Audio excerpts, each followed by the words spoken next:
Da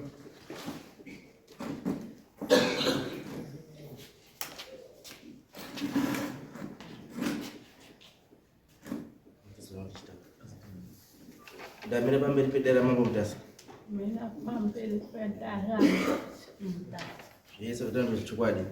Yesu kutana mchukwadi. Ndiye bacha batwa nemo. Kanye palo batwa nemo. Marali kwa tsiwa. Marali. Sisi. Amusoma.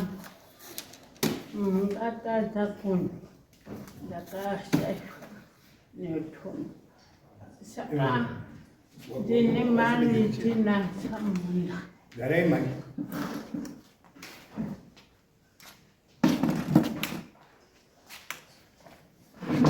Zichandia ni mbwe.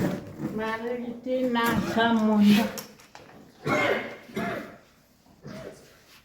Taurai. Ini ndakatanga kuhala 2018 ndiliku bata ndakaenda kodhindili kubva kumasa ndichenda kumba kwakusangana nekamunhu kakanda kumafo ndichipako ndaona kamunhu kaya munhu kaindinyika ndobva ndangoisa muchinji kokwe wandada ndopinda muloti ndoenda pamba mango unganacho ndomuka ndoendegeza kwenda kumasa ndikae kumasa saidi ndila ndaitenga nemuzo kuita demo kutemwa kairi kuti ka ndikabva ndati munenge vandibata kuti noshanda nengokhanda vandibata ndiyegume kutaura ndiyegume kude ndikatolowa ndikatsvaka dzena ndikapedza mundofunga mwedzi mwedzi ndiri baba ndazomuka ndicho apa ndakamuka ndadzamba gomba ira ndaibvunzwa nemunhu asingaoneki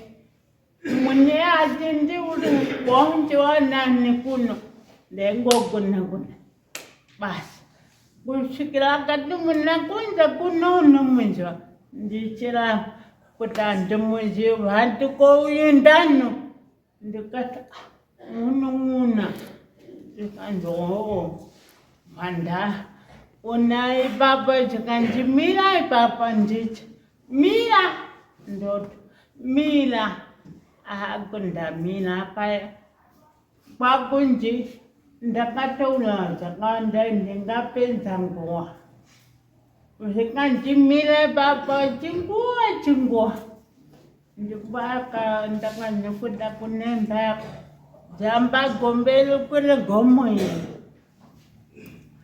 ndonongedza makumbo gomba iri ndakazongotamba bhitani kona ndagamba ndapa musoro ngegomo apa ndakati ndida kuti ndadzamba sei ndikokumuka kwangu ndadaro ndiri kukogosipitari ndakunzwa manje ndakunzwa kuti kuna nhari kuti ari kutaura ndapedza kwenda pakauya mwanangu musikana mama taura hapana daira hapana ndikokugara vikandikaatibuda vandambuda vandaenda kumba ndashandira kutanga mvura svike kumba ndona ndikogadzikwa pasha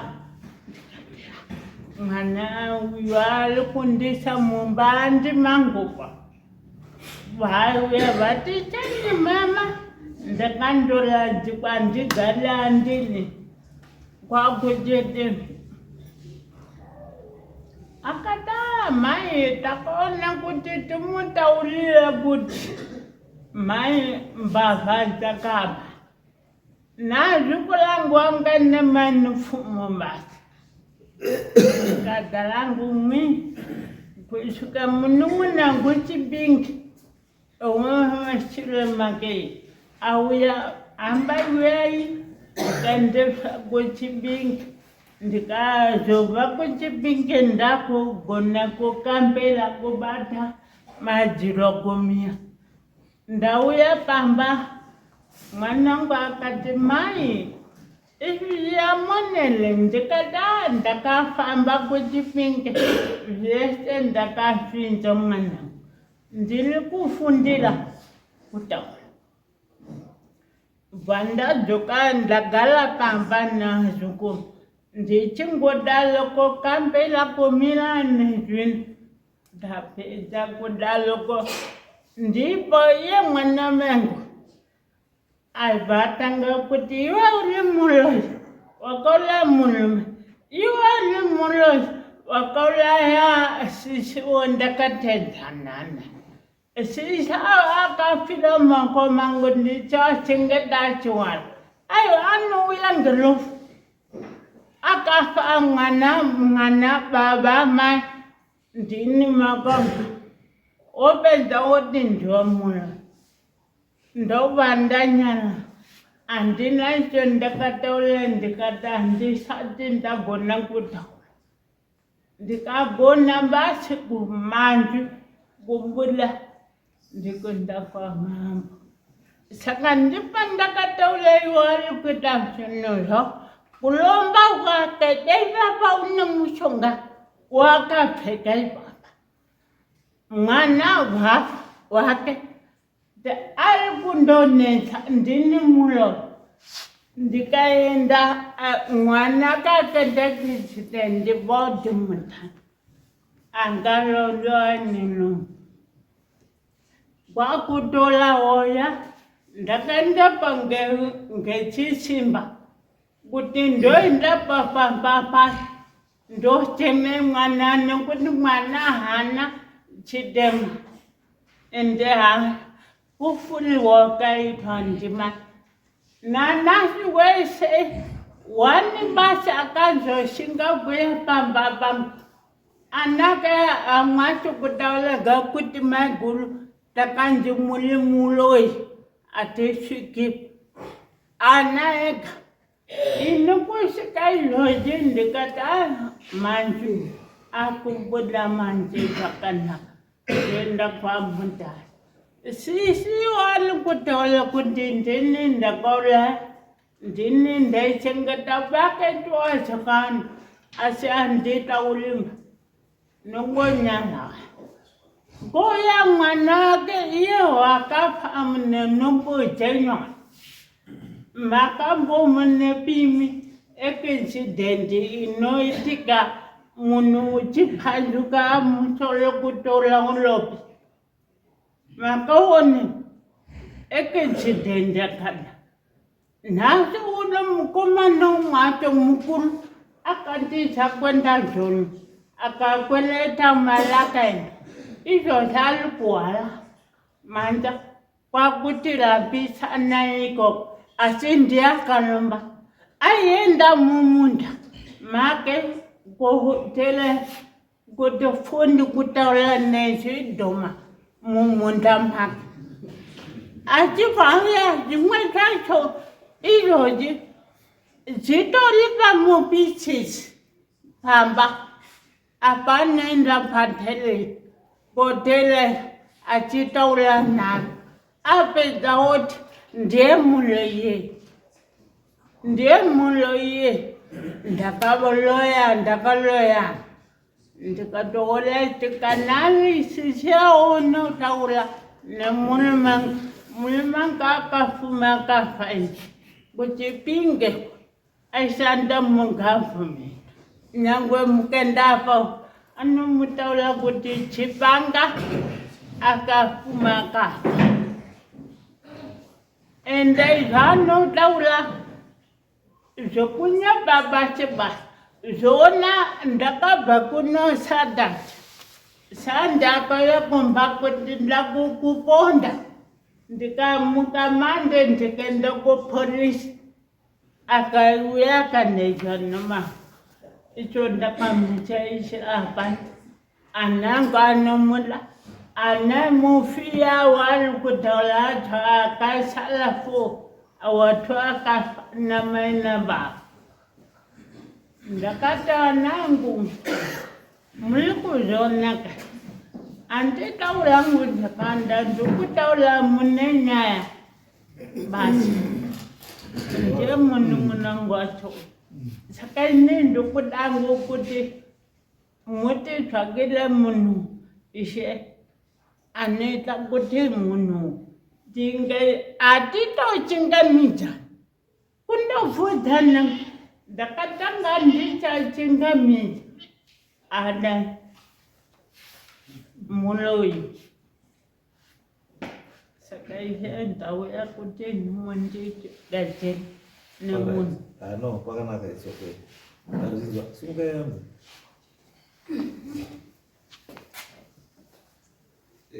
Mazvazo kuti vanombe. Ndazvizwa.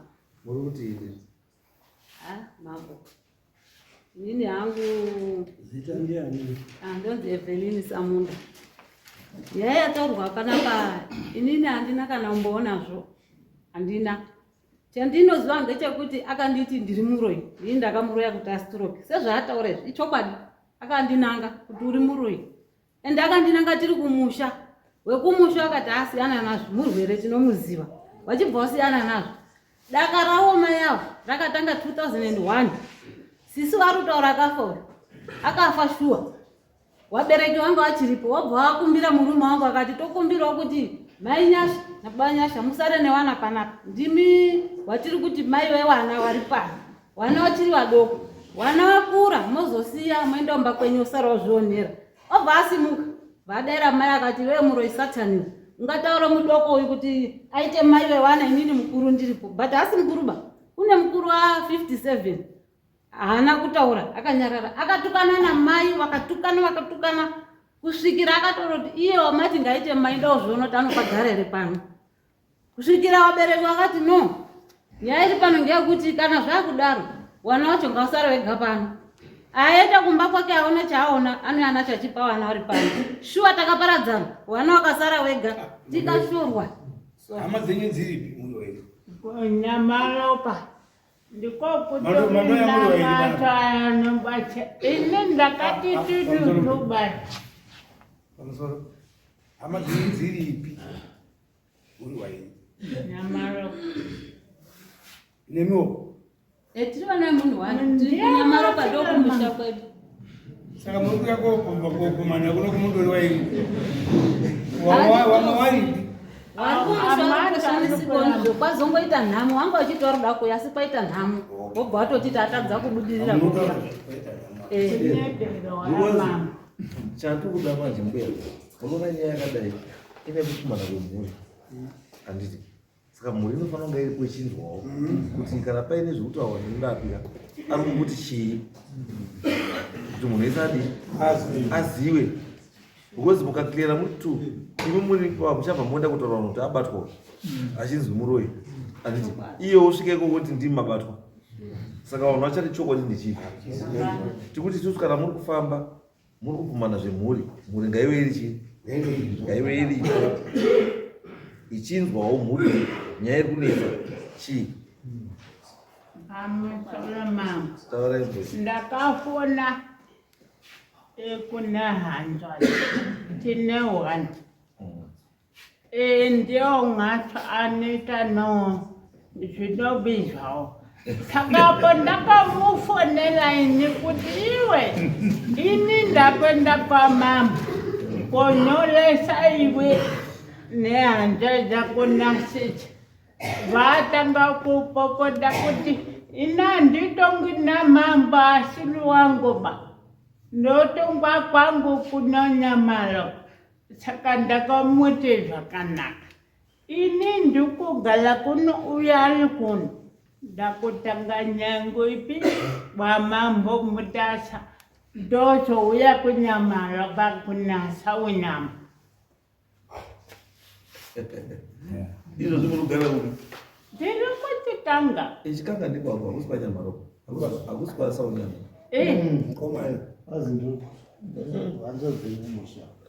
But hanzva dziri kuuya haina nyaya. Hanzva dziri kuuya is witness. Saka kana uri witness hauna basa kutodaidzwa kupi. You just go kwawadaidzwa. Because haasi kutongwa. Mutonga. It's not anzwe chete. Kuti mi wana warugara kwaMutasa. Right. Rega. Kana muri kutikanga meseka. It means kuti muri kwaMutasa. Saka nyaya inotongwa kwaMutasa. Asi kana kune munhu ari kwadzimunya kana kwani kwesada kuya wati kuti isusu ngauye anzwe. Handiti anongoya unzwa. Hazvina basa zvokuti chei. Ana sekuru aliko takatofamba nawo. Waripi nhasi? Ari kumusha ikoko. No, nyaya yezvatinoita mbuya. Siyai ndoda nhamba dzana sekuru. Munadzo handiti? Ndinadzo. Namba inimi hamuna kuti? Namba dzana sekuru. Una sekuru uye hanzvadzi yenyu. Saka ndiri kuda nhamba dzehanzvadzi yenyu dzana sekuru. Newana wenyu varipi?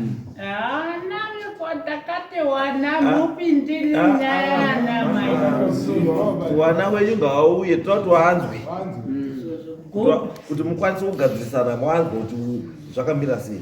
Because haisiri nyaya yekuti ahwina ndiani. Inyaya yekuti magadzirisa here dambudziko. Ndozviri important. Magadzirisa here dambudziko. Ndozviri kuti ini ndahwina hayi. Saka ndakuti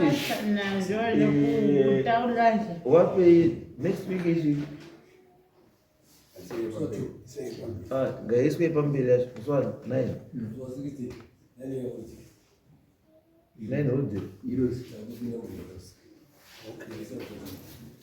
9 inenge chi Heroes Day. Aiwa, but Heroes inenge zidasvika. Aiwa. Iyo ndio atingatoda kuzwa unobara vale wonderful. Ngaiswe muswa 9. Saka munenge muswa 9. Muswa 9 August. Azichipaiwa nhamba dzechi dzasekuru dzevana wabuda wabudaiwa tikuwada panapa. Unoda kuti wanzwe. It's not about issue yenyu muri 2. Kuti mutaurana kuti muri kuchaira nezvidhoma muri 2. They must know kuti nezvidhoma ndiani. Kana mese muine zvidhoma unofanira kuziva kuti mese muine zvidhoma. Utotaura ndakachaiwa ndakasangana kamunhu ndakasangana ndakazogona ndapamusoro pegombo ndikachaiwa. Handiti then on top of that imi matoya nhasi asi makatopfeka mushonga yamune vamapfeka ipapo. Mambo ndokumbirwa anondisecha. Aiwa hatiseche. Pamwe zvemwe ichokwadi zvandizivi hangu iwo ndo anoziva zvekumba kwangu ine handizivi zvekumba kwavo. Handichazivi ndiwariziva pavari mushonga wacho. Pane akambotsembuka here apa nemukomana weumwe. Saka hoze yenyu yerubva papi.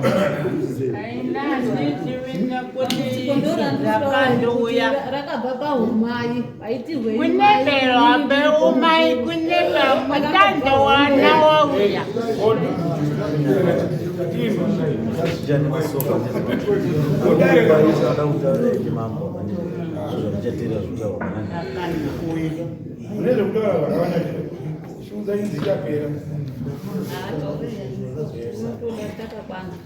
Muriezi mutokuenzanisa ikwete kuti titi ningawe mugare semukomana unini nandisati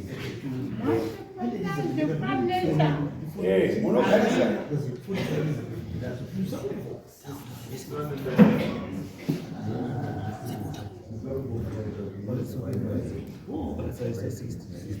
Alright, it's okay. Let's say for 16.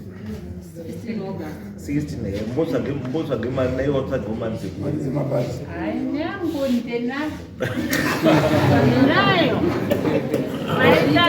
saka nyorisai chii nhamba idzodzo munonyorisa nhamba dzacho apa